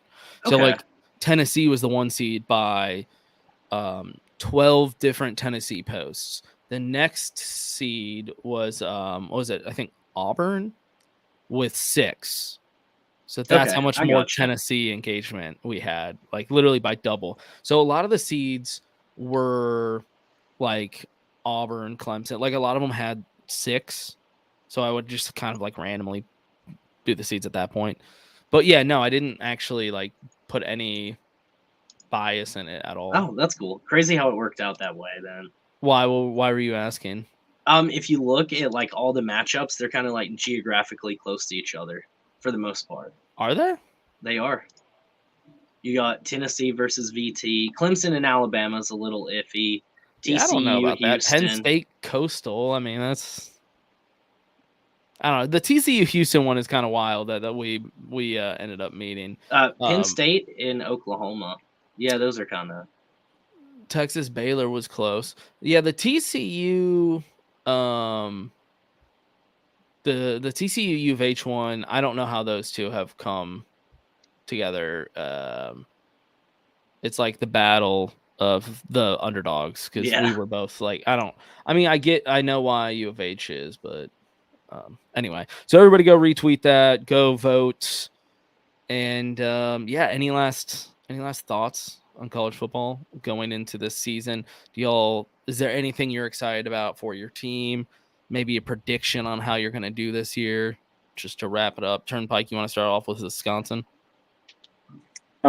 Wisconsin prediction.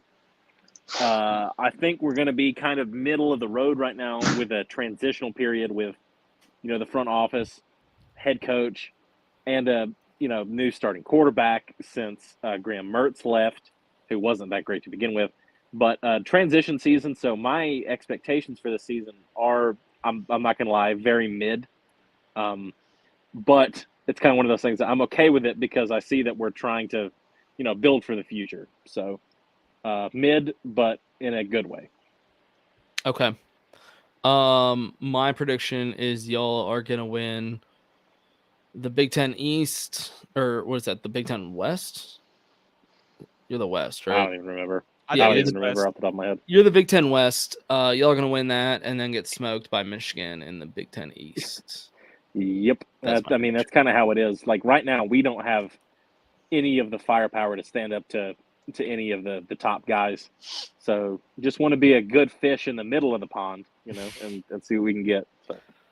All right, Cody. How's VTech going to do? If we have more than 6 wins this season, I will be pleasantly surprised. I expect There's Cohen. I was waiting for the Clemson fan to chime in on this episode. I expect us to be absolutely terrible. Probably the same record as last season. I wouldn't be surprised to go 3-8 again. Really? Yeah, I genuinely mean that. We have nothing going for us. We Okay. really don't. We don't even have like a quarterback situation that's ideal. We That got like sucks, 5 man. quarterbacks, but Grant Wells is probably going to start again and suck. You know how you're not like a fan of a team, but there's a what was that? I coughed. Holy shit. I thought somebody just got murdered.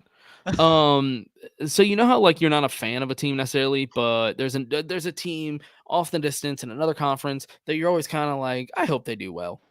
Like I always kind of thought that about like Colorado when they went off to the Pac. There's like certain schools here and there. Virginia Tech was always kind of that. They were For just you?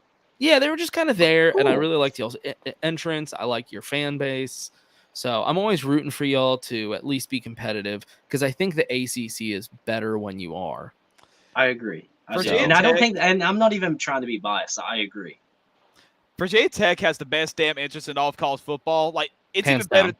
It's even better than UT's like running through the T. I'll even say that, dude. Like if I ever go to Well, I think most things are better than that. Come on. I'll admit Virginia Tech has speed, dude. Well, It's cool. like a lot of people have y'all beat. No, dude. Like if I'm a visiting like fan and I go to a Virginia Tech game, I'm singing along to Enter Sandman, dude. Like whether I'm allowed to or not. Do you not think South Carolina has y'all beat? No, I think that's overrated as fuck. 2001: Space Odyssey? Dude, that's sick. Oh, that actually, I'm not saying it's better than Virginia Tech, but I think that's the reason I really want to go to a game in Columbia at night to do the 2001: Space Odyssey with the lights. Oh, anyway, sorry, go on. Jay Guap, what do you got for NC State? Predictions for me for State is best record being 9-3, 6-2 in conference. We've got a new quarterback from Virginia, Ben Finley, our quarterback fielded in basically the last 3 games of the year, transferred to Cal. So having, I think a 6th-year senior playing for us for the first and only year is going to be, a toss-up. I don't know how bad or good that can be. His stats were okay at Virginia, not the best, but worst I would say for us is 7-5 and 4-4 in the conference again. I don't see us really, doing that great, but I don't see us having like a fall off season either, because we were 8-5 last year, just shitting the bed in the bowl game, and I think we'll have an okay year, just probably 4th or 5th in conference and make it by, have a decent bowl game, and right off in the sunset. Yeah, I feel like the Big 12's been getting a lot of heat from people for looking kind of weak this year, but I feel like the ACC is kind of under the radar for a lot of people because it just does not look that strong to me this year. Clemson and FSU are the only really 2 teams that are going to be, I think worthy of fighting for a and there's Final question Four marks spot. on both those teams. Yeah. Florida State is really hyped up this year, and maybe they will live up to that hype. Clemson, I mean, they got Garrett Riley as the new OC, so you know what? They probably will be legit because he just took TCU to the national championship. I think Clemson, if anything, they're just going to wax the ACC. I don't know that they'll be a national title contender, but I do think that they'll wax the So ACC. essentially, it's going to be Florida State and Clemson. But the point is that NC State could fit nicely right there in 3rd spot. Y'all might get 3rd or 4th. That's not a bad spot to be. Better than Cody with Virginia Tech because he sits over there depressed. Yeah, I was doing my homework behind that, and they've got Virginia Tech and Boston College to be, the bottom of the pit in the ACC again this year. Yeah, how bad they were last year. Is that a bucket hat, by the way? It is. Nice. That's cool. Okay. Dalton, I know we kind of led the episode with you. You know what? Let me do Houston, and then we'll wrap it up with you. Since you got to start it, we'll wrap it up. I think for University of Houston, our first year in the Big 12, it's not a good time to be joining the Big 12. The Big 12 is actually pretty damn deep. Because even when Kansas is competitive, it's dangerous. That's like the SEC with Vanderbilt actually being good. It's a scary conference to be in right now, and it's not a good time for us to transition because we just lost like all of our top talent. Our OC is our head coach now. I don't even know who's coaching our offensive line. We got a new coach for that. We have so much new talent. I don't know where we are. I could see Houston winning 4 games this year. I could see us winning 8 games this year. So that's literally, I'm somewhere in between. And we'll find out week 1 when we play UTSA. I have no idea how we're going to do. Are 8 games your ceiling? Yeah. Yeah. That's like, I'm throwing a Hail Mary at 8 games. Gotcha. Yeah. Okay. No, we have a tough schedule, dude. We're playing some really good teams. We're playing Texas at home. We're playing TCU at home. I mean, granted, we are getting them at home, which is kind of badass. Yeah. And what do you think of Coastal? Didn't mean to interrupt. My bad. Well, I was gonna say that the Texas game at home is like just historic for us. Right. They're the reason that we didn't get to join the Big 12 when they destroyed the Southwest Conference. They've refused to play us ever since. Do you think you have a shot in that game? I think we have a shot purely because of the hatred.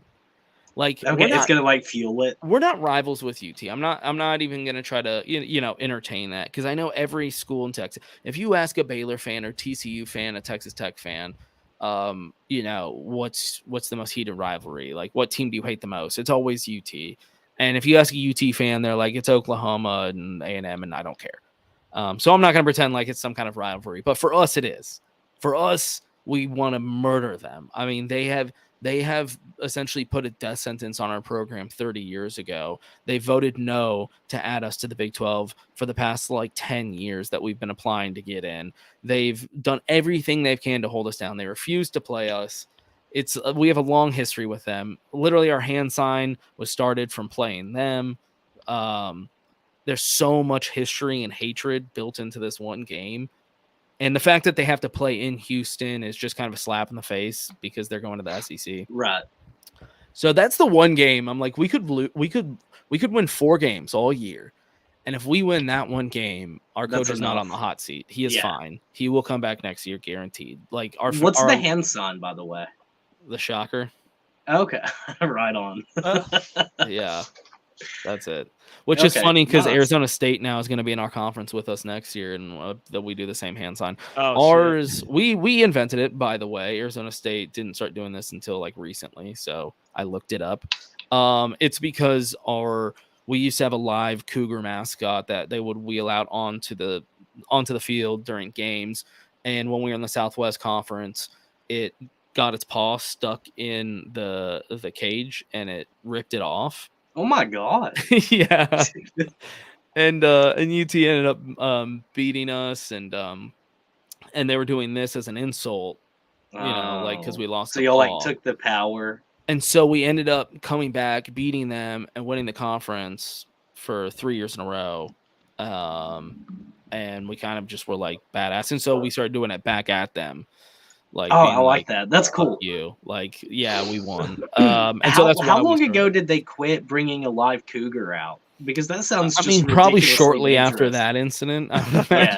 Yeah, pretty much. We still have a live cougar mascot in the Houston Zoo, which was kind of a cool little perk if you were a UH student that nobody ever talked about. Was you got to go to the Houston Zoo for free with your student ID. Oh, that's sick. Because the Houston Zoo is actually badass. It's a big city zoo, so it's really expensive to go to, but because our mascot was there, we got to go in. Anyway, yeah, I don't know, man. I don't have much expectation for U of H going into this year. Dalton, you want to wrap it up? Yeah. Maybe Florida State and Clemson make the playoffs? No, 2 ACC schools do not make the playoffs. If they're going to be 2 schools in the playoffs, it's going to be the SEC. If there's a 2-loss team in the playoffs, it's either going to be the SEC or the Big Ten. Those are the only way any of those 2 scenarios happen. That's just the world we live in now, unfortunately. But, at least we had a Big 12 school in it last year, even though it sucked. At least we got something else. We got to play NC State, an NC State game. Yeah, Clemson fan. Yep. There you go. Yeah, I know I talked about it at the beginning of the show, but just like a quick recap. I'm very excited to watch the offense again. I think they're going to be just as good as last year's. On the defensive side of the ball, I think we're going to be pretty solid on the defensive line and the linebacker position as well. If that secondary could just improve on last year somehow, some way, then I don't see like anything that this team could not achieve this year. If they can finally so realistically, you say you can't see anything they can't achieve. So you're saying realistically, your ceiling is undefeated with the national championship. Actually, my ceiling is 11-1. Okay, so you do not see y'all going undefeated and winning a national championship. No. I mean, if we can make the college football playoffs, I'm not really asking for a national championship this year, honestly. What's funny is I could see that as your ceiling. You think so? I'm not saying it's gonna happen. I'm saying there's like a 10% chance though. Yeah, I mean, if we're saying the highest thing you could possibly do, with the stretch of your mind, you're like, okay, is this possible? Yes, I could see y'all pulling out a win against every single team. I mean, it would be very impressive, but Georgia does it and Alabama does it. So yeah, But like I said earlier, like if you want to make it to the SEC East, you got to beat both Florida and Georgia. Yeah. I don't Yeah, think. well, you got Florida. You got Florida. Come Yeah, on, dude. Florida ain't a problem no more. Right. Even at the swamp this year, I think we still got them under control. I think you need to worry about Beamer more than Florida at this point. Well, if I were Josh Heupel for the South Carolina game, I would literally like print pictures of the score from last year, put on all the players' lockers, put it on the fucking scoreboard like while they're practicing, just to piss them off the whole week. And the fans like bring the energy as well. Dude, your fans are gonna show up. Yes, and it's gonna be scary. So am I. Where's the game at? In Neyland. Okay. So yeah, I'm that's so gonna be excited for that. scary atmosphere. Y'all are gonna want blood for that. Yeah, but that's on their. Josh Heupel's been talking about it like all offseason. Like he even said it like on media days too, like how the South Carolina games like still pisses him off from last year. So he's definitely gonna keep that in his mind. I can't wait for that game. I know I'm just gonna have to like mute Vince so we don't get into another argument. But I can't wait to watch the game, dude. I can't wait to be there. I'm a fan of college football. That's a great matchup. I can't wait to be. That's gonna be my first Tennessee game the whole year. So nice. Nice. I'm only going to one U of H game this year. I mean, hell, I live halfway across the country. But yeah, really just to recap it. I say ceiling's 10-2, floor 11-1 ceiling, but floor's 10-2. If we could just be either, or actually no, forget Alabama. Like it's not really a necessity to beat them this year. Find a way to beat Georgia. Like I said, you got to beat both Florida and Georgia if you want to make it to the East this year. That's what you're going to have to do. So, and I said if Georgia's going to lose like one game this year, it's going to be at Neyland. If you can find a way to pull that off, then you're going to the SEC East, and no matter what happens, really, you got a shot at going to the college football playoff. So yeah, because you could take. How would that work? Okay, so let's say, oh man, because that could be a 3-way tie. Like, let's say y'all get upset by South Carolina, you beat Georgia, and Georgia beats South Carolina. Oh boy. I don't know how that's gonna go. But... Yeah. Do you remember what was that? 2009. It was Texas Tech, and OU. Does anybody remember that with Crabtree? I wasn't a football fan by that year, but yeah, that was a 3-way tie scenario as well. It was wild, like how they all beat each other. God, I love when college football doing shit like that happens. I'm just excited for the season, dude. Like it's been a long off season. I'm just ready to get back at it, dude. We're 10 days away now. Are we really? Yeah. Week 0. But to be honest with you, there's not really much games worth watching. I could like pull up. I don't care. I'll watch them anyway. It's just like when racing comes back on. Notre Dame and Navy. Notre Dame and Navy are playing in Ireland. You're like Cookie Monster on Family Guy when he's lighting up the spoon. Go away. Yeah, definitely. I mean, have y'all been watching the NASCAR Classics? Dude, dude, yeah. God. I dove in the night it released. Who hasn't? Yeah. I just watched 2 of them today during work hours. Yeah, it's been incredible. No commercials. Oh my god. No ads, dude. And you can skip through even when there's a caution, and then you can skip to the restart. Yeah, they have like the timeline. The timeline. Yeah. It'll go like when the caution's thrown, and then you just go open up timeline and go restart, and it just cuts. Also, I had noticed early this year that NASCAR had hired a bunch of people for media production, and I guess that's what all of those positions were for, to just try to hurry and like scour through all of that archived footage. Yeah, because they have to pinpoint everything. Right. Yeah. Dude, like I watched the Bristol night race from 2009, and one thing I do like is that they like skip the caution laps too. Like when you're riding around under caution, like who really cares? Like besides pit stops, like they'll show the pit stops, then they'll go to commercial break. They don't even like do the caution laps when they come back for the commercial. Like they wait till like the green flag drops immediately, which I love. Yes. No, it's been awesome. And I want to ask one more question. Is it just me, or does the NASCAR Classics not make you want to watch this weekend's race? Like, because the old races like back then you're watching all week have been like so damn good. And with the state that NASCAR is kind of in like today, you watch this weekend's race and you're like, dude, how the fuck did we get here? Like, what the hell is this? Like, with all these changes that we've had the past couple of years, but back then when it was fun. Yeah, like, do you get what I'm saying? Well, no, Like, that's why maybe I messaged it to Dakota. No, I think I said it to the group. Why I was like, oh, maybe this is why they didn't want to do it, was because now we can see like how good the racing was back then. yeah. Yeah, I watched what did I watch? I've watched 2003 Darlington, the 400, and then I watched the 1995 Ford City 500, the Jeff Gordon win. I'm just burning through. I'm just picking random ones at this point. I want to go back through and rewatch the COT era, like just in all of its glory. Oh, Just Dude, to look back, people fucking hated the COT I back when don't the get the COT hate. was around. I don't get the hate for the COT, dude. Like, it was just as good as the Gen We didn't 4. know what we had until it was gone. Yeah, Exactly. that's exactly what it is. Exactly. Yeah, and that's why I'm always I try to be a little bit more cautious about talking shit now, because I'm like, it can definitely get worse.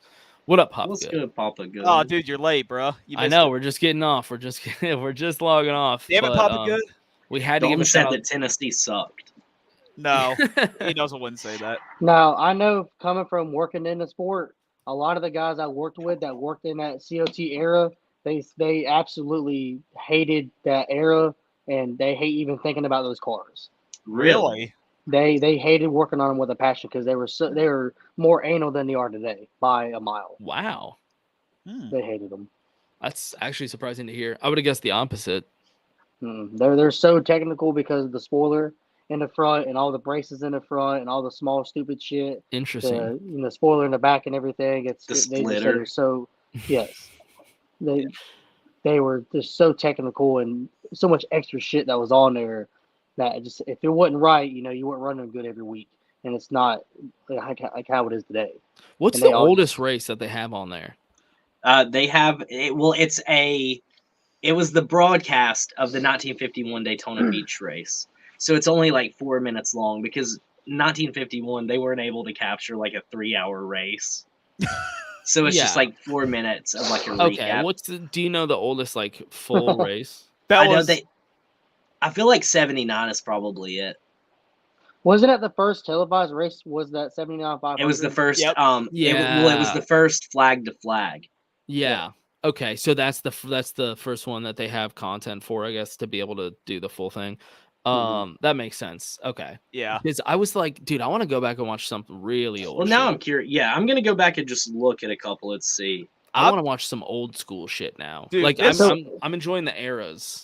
This let me ask, off season, I'm gonna do nothing but go back to like That's a every good single one on point. there. That's a good point, dude. The off season, this is gonna fill up so much time. There we go. What's up, Jake? So is this only? I don't know nothing about this. What y'all are talking about with the watching the races and stuff. That I know I've seen it on Twitter. Is it only Cup races or is it all three seasons? Yeah, it's just Cup right now. Okay. I Yeah. hope they do Xfinity. I mean, I don't want to like ask for too much and That's sound the thing. ungrateful. I'm like, dude, I'm just happy to have what we have. Like, Right? thank you Yeah. so much. I do hope that they do add like the nationwide series era. I was about to would say love that era. I would love to watch those races when Brad was a rookie in the '88. Yeah, that's a good those point. days. Yeah, that's a really good point. That would be And- badass. And to see, I was at Darlington in I think '04 when Truex won his first championship. I would love to see that on a Yeah. TV versus seeing that like how I saw it as a kid in person. That'd be cool to watch. Yeah, I want to go back and watch the 2010 Bristol Night race where or the nationwide race where Kyle and Brad got into it because I was there in person. I kind of want to go back on TV and watch the same thing. Hell yeah. Yeah. Alright, So well, here's like the World 600 in 1961. It's like 17 minutes long. yeah, okay, that does. So probably until you get to 1979. That's Just all. gonna it is. play a song to wrap it up.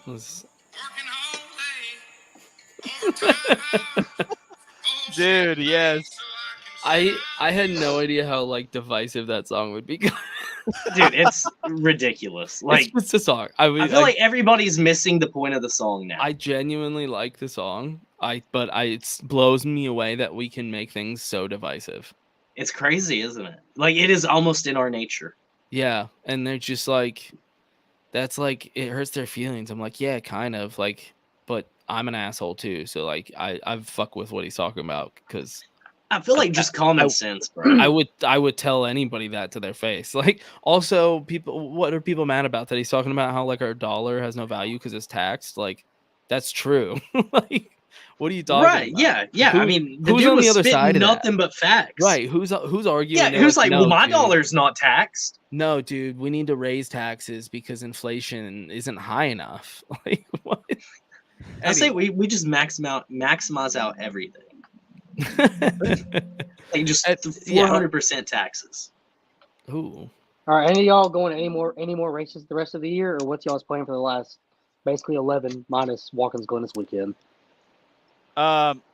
Bristol night race, Talladega Fall, and that'll be it for me. I got Bristol. I've got Talladega Fall. I have Martinsville, and then I have Phoenix. Damn, you gonna make the trip out to Phoenix?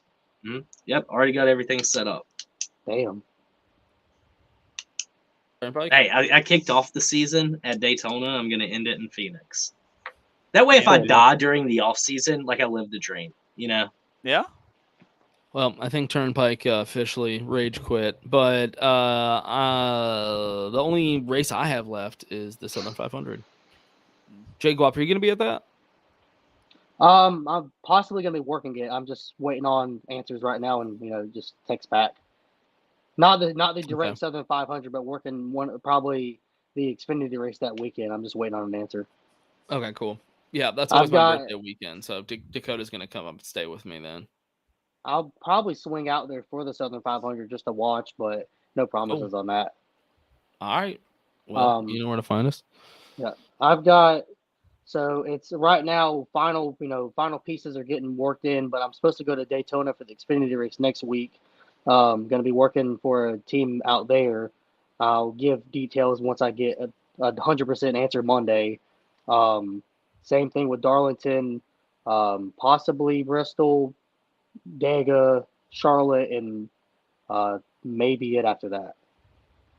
Cool. So I'm more or less now just go to races to work them. I don't really go as much anymore just to watch. Does that suck at all?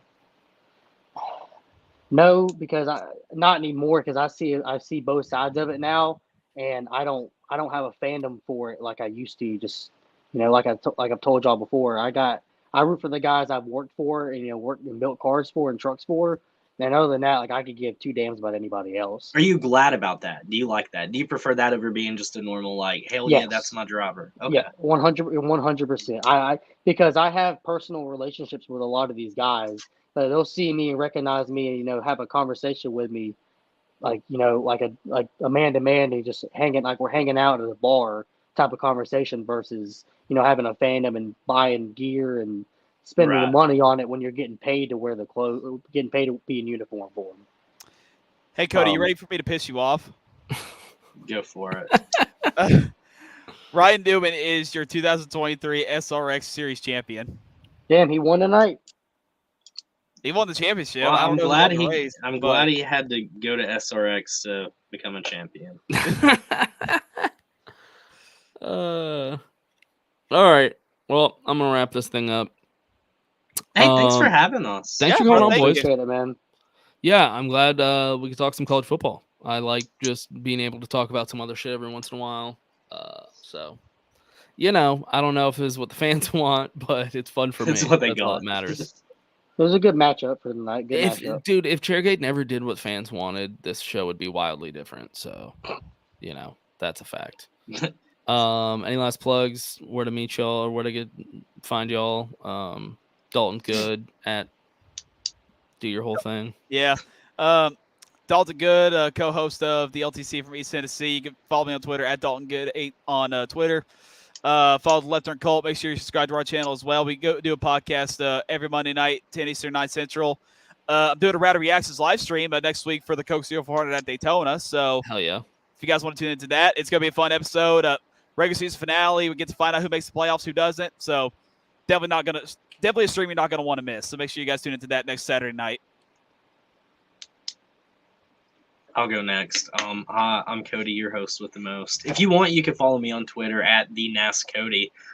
You should follow me instead of Dalton. No, I deserve more followers than you. Well, I have more followers than you already, so yeah. Get Oh fucked. wow, dude! Um, You have fake really Twitter not- followers. How many Hey, followers you got, followers, Dalton? bro. Sorry, Jacob. What were you gonna No, say? I said, how many followers you got, Dalton? I'm closing in on I got 4,700 actually. Yeah, 4,700. Damn. Get Don't fucked, Cody. boost his ego. Don't say it No, like that. He's catching up to RJ. He's catching up. He'll get there one day. He's the Ooh. RJ of Kyle Busch fans. Dude, I got like 400, man. Get fucked, Cody. You call me Waldo. That's what I got called when I was in Charlotte this year helping Jordan Anderson racing out. Just you catch me at the track here and there, and it's really about it. I tend to chill out on social media. So All right, just cool. catch me on TV at the track.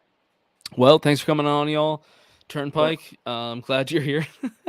Yo, Wisconsin. It's He doesn't even deserve to give an outro because he's a Wisconsin fan. Yeah, you know what? We're just gonna boom. There we go. Damn. Hell yeah. Fixed. Problem solved. All right. Peace. See y'all.